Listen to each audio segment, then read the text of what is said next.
make a little different video this time for you guys. Something new I have in the garage. This one's not mine. And no, this is not a Ferrari F40. Even though it looks very nice. This is friends of mine, a kit car based off of a Ferrari, obviously. I'll try to get a different angles. But out of all the kit cars, this one is actually done very nicely. It was supposedly done at the body shop or some sort of a shop. All the body panels and everything else. I mean, this is I don't know, 98% finished. He got it as is with some transmission problems, so we're probably going to swap it to a manual 5-speed.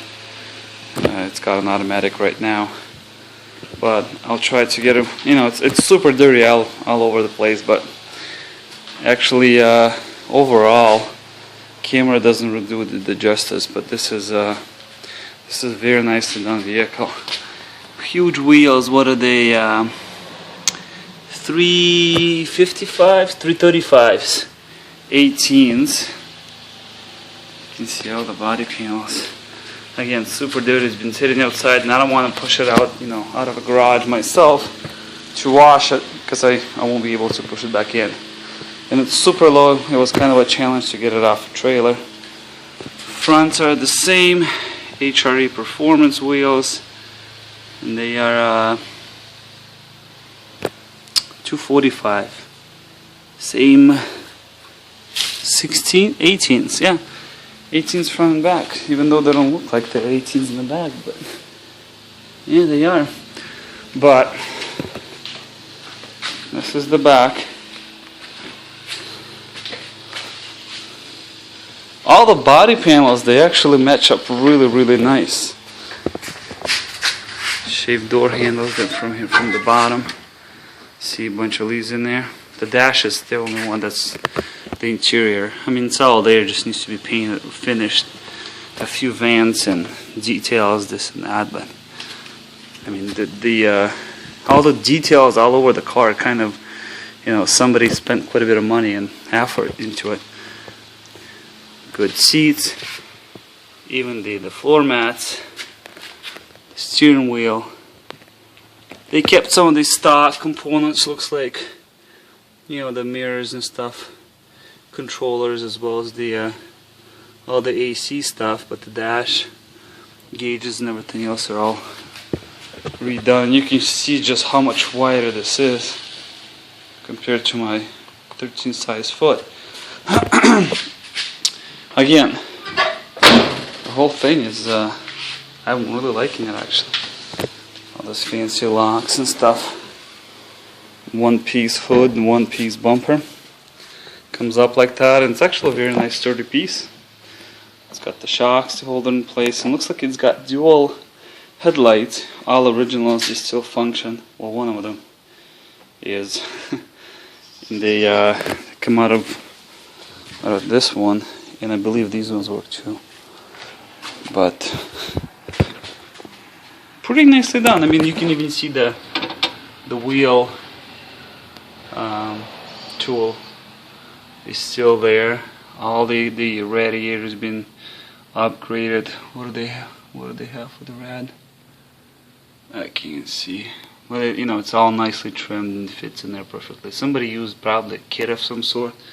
There's a cooler in there, you can see.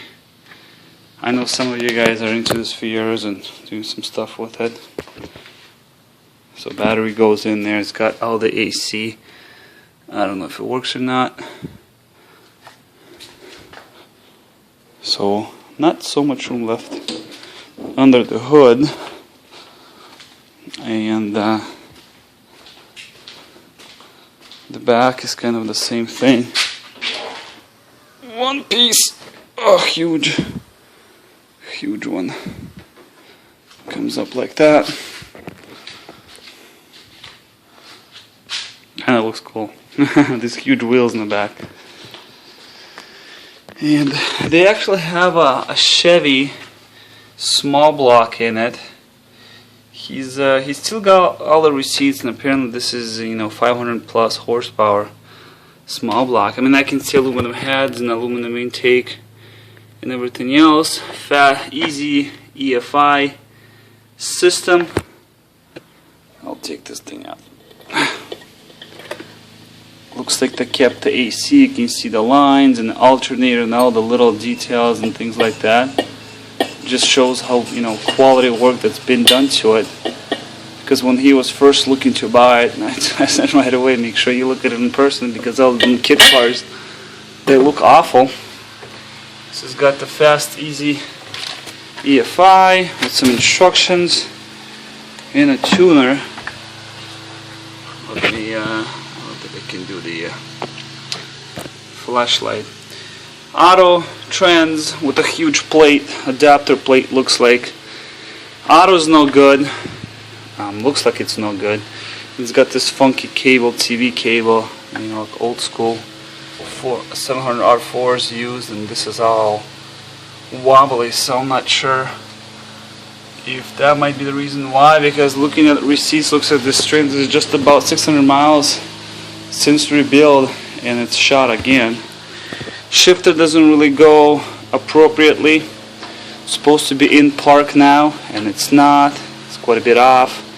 So I don't know if it's out of adjustments, or you physically can't, with this hooked up, you can't really put it in park. So I'm not sure if that might have had an effect on it.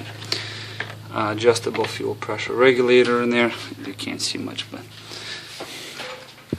but yeah, it sounds actually really nice. Maybe next shot I can fire it up for you, and hopefully this camera picks up sound pretty good. But this is an exciting project. It's probably going to be a pain in the butt. But we'll see how it goes, because the trans, you really can't, because it's a transaxle, so it's got a piece, kind of a Toyota Matrix and Evo style. One piece, actually, it's not, you can't separate it.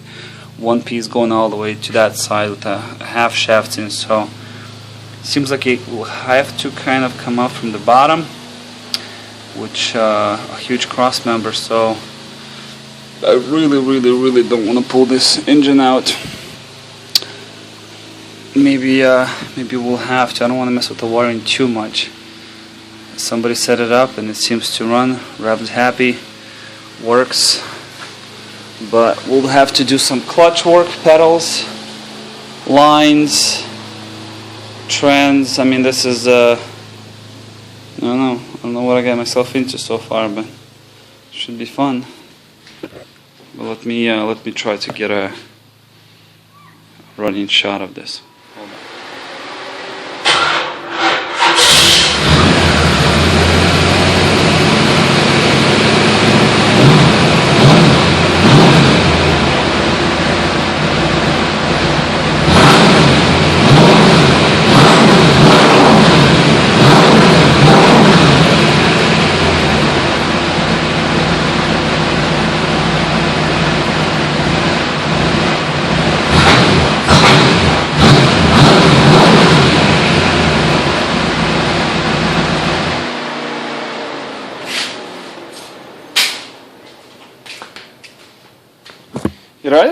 Idle's nice actually. Holds RPMs cold, high, then comes down to normal 600-800, whatever this is. Looks like the fin is a little crooked. I don't think it's hidden, but it's one of those funky ones. But yeah, gas is old in it. It's got to be at least 6 months old. Rev's okay. Stumbles a little there, but could be anything. So I'll keep you guys updated and posted. See what we end up doing with it.